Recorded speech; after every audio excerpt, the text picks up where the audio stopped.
जंगल की दोस्ती, बिल्ली और बंदर की कहानी।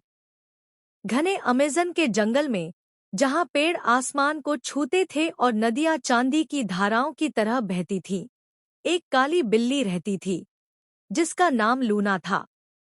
उसकी चमकदार हरी आंखें जादू जैसी लगती थी। वहीं एक चंचल और नटखट कपी बंदर था, जिसका नाम चिको था। चिको अपनी फुर्ती और शरारतों के लिए मशहूर था। पहली मुलाकात।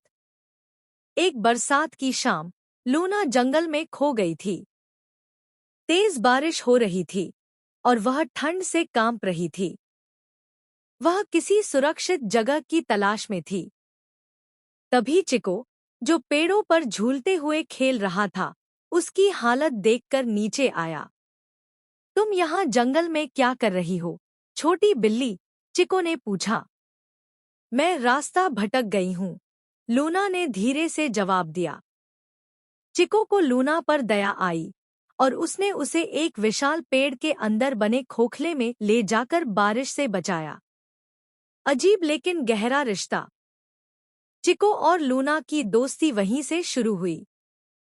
चिको ने लूना को पेड़ों पर चढ़ना और डालियों पर छलांग लगाना सिखाया, जबकि लूना ने उसे शिकार करना और चुपचाप घात लगाना सिखाया। दोनों ने मिलकर जंगल के कई रहस्य खोजे, चमचमाते झरने, गुफाएं और फलों से भरे पेड़ों के झुंड। खतरे के समय दोनों एक दूसरे की मदद करते।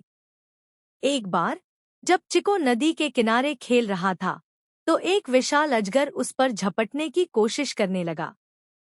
लूना ने अपने तेज पंजों और फुर्ती से अजगर को खदेड़ दिया।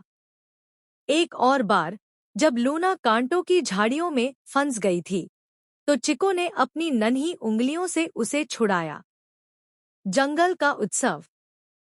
उनकी दोस्ती जंगल में मशहूर हो गई।